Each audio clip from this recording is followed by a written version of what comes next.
Hi everyone, I'm Adam, a master's thesis student in the Ferry Lab. Today I'll be presenting on personalizing chemotherapy treatments for microsatellite instable tumors. Adenocarcinomas in the proximal stomach and distal esophagus are the third most common cause of cancer mortality worldwide and have a 5-year survival rate of about 20%. This makes it an area of research that through scientific advancements, the mortality rate can be reduced and a large impact can be made in the lives of patients. There's a clear need for personalized therapies guided by genomic alterations found in patient tumors, as it could provide therapeutic options for patients that display chemoresistance. Recently, there's been significant interest in microsatellite instability high status, as patients with this classifications are candidates for targeted therapies. Microsatellites are short tandem repeats of simple DNA sequences commonly found in human coding and non-coding regions. Shown in the bottom left in blue, when mismatch repair system is working properly, MSI status is typically considered to be microsatellite stable. When mismatch repair is deficient, there is a lack of these proteins such as MLH1, PMS2, MSH2, and MSH6, so repair of DNA occurs to a lesser extent, creating unstable regions with lots of mutations. So shown in the bottom right in red, when the mismatch repair proteins are deficient, microsatellite status is typically considered to be microsatellite high. So gastric cancer cases can be divided into 4 subtypes: Epstein-Barr virus, MSI-High, genomically stable, and chromosome instable. The SIN subtype accounts for around half of the cases, being the most prevalent subtype, while taking second place with a bit over 20% are MSI-High, shown in blue, which I'm interested for my project. Additionally, this proportion between the subtypes shifts from the regions of the distal stomach to proximal esophagus. As the width of the color band in blue decreases, this represents the proportion of MSI-High. If the proportion decreases as it goes from distal esophagus, where it's more prevalent, to proximal gastric, where it's less prevalent. Then towards the fundus and antrum, it becomes more common. Some characteristics of MSI-High being that they show elevated mutation rates, demonstrated with a greater mutational burden score, and hypermethylation in particular at the MLH1 promoter. So microsatellite instability high patients are thought to be poor responders to neoadjuvant chemotherapy. So the recommendation tends to be for them to go straight to surgery. However, it's worthwhile to determine which percent of MSI-High cases respond to chemotherapy compared to controls, and which chemotherapy types work best. So I have 3 main aims of the project. 1, to identify a matched cohort of 20 microsatellite instability high to 20 microsatellite stable organoids derived from biobank tumor tissue. This includes factors such as age, sex, tumor grade, location, and treatment response. 2, analyze the 4 clinically used mismatch repair proteins to confirm that the primary tumor microsatellite status is recapitulated in organoid models. Shown are primary tumor stains. The brown stainings would have normal function, while its absence here indicates MSH2 and MSH6 loss. Then 3, test the standard of care chemotherapy and explore alternative approaches to prevent chemoresistance by testing targeted agents based on genomic sequencing. The drug response curve shown is of a microsatellite instable organoid given the standard chemotherapy regimen of DCF. Clinically, this patient did not respond well to chemo, and the organoid grown indicates a similar response, best shown by where the percent viability starts to plateau. So it's hypothesized that the poor response of MSI-High to chemo correlates with the increased mutational burden can be overcome by identifying and targeting genomic alterations. So 3D organoids can be derived from immunocompromised mice or directly from the primary tumor, at which they are plated in matrigel domes to replicate the stromal environment and surrounded by organoid media.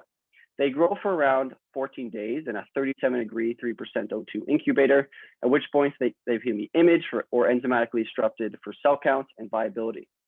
From here, they can be expanded back into culture, frozen for later use, or plated for drug screening with a digital dispenser with 10 different concentrations in triplicate. After 72 hours, cell titer glow is added and viability is determined with a plate reader. So this is a Z-stack of an organoid to show 3D structure. Cells are interacting within, and it's a tumor organoid with uneven borders and regular shape and multiple layers on the border. So here are survival curves of the cohort with overall survival on the left and disease-free survival on the right. Red is MSI-High and blue is MSS. Disease-free survival is statistically significant with a clear separation between the groups on the right. So shown is a matched cohort pair of microsatellite instability high to microsatellite stable. Where the percent viability plateaus, again, is a good indicator of resistance or sensitivity.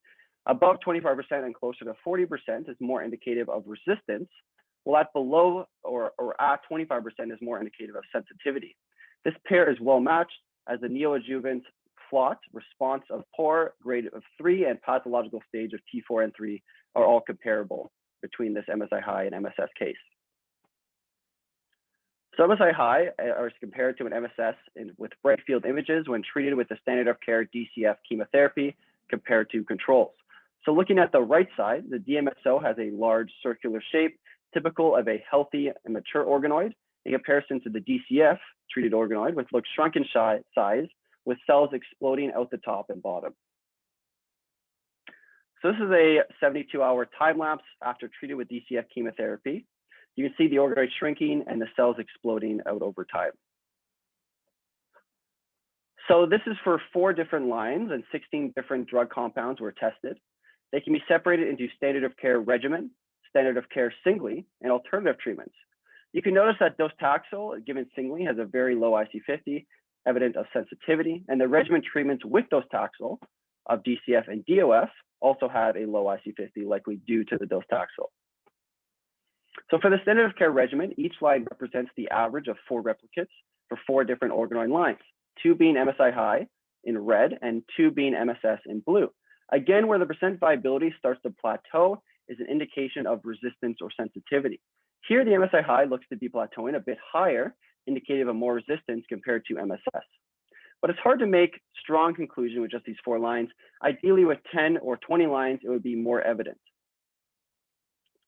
So these are the standard of care singly. In particular, docetaxel on the top left has a low IC50, indicative of more sensitivity.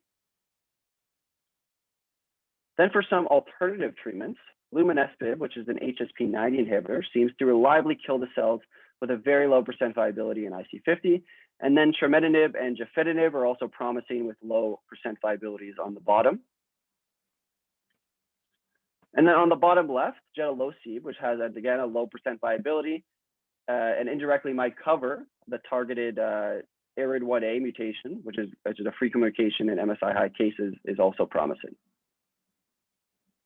So some limitations to think about are that the stromal components are not being addressed, so the microenvironment will not be ideally replicated.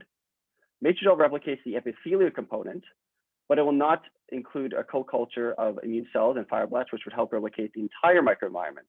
Xenograft lines look and grow differently than normal organoids, and they tend to grow slowly for certain lines. This can limit my ability to do drug screens, but it seems to just take a few extra passages to get them to start growing. High throughput can be expensive, but they are worth it over low throughput since they do not need to be replicated. They are more time efficient. The conditions are standardized between the drug tested, same passage and environment, and there's less room for human error. So overall, I matched a cohort of 20 MSI-High to 20 MSS patients with increased disease-free survival for MSI-High patients. By looking at the 4 clinically used MMR proteins, it could accurately determine the MSI-High status. Then I can provide clinical insight by comparing the chemotherapy responses of MSI-High and MSS organoids. Through genomic sequencing, the mechanisms underlying MMR deficiency can be explored and hopefully targeted further. Thank you.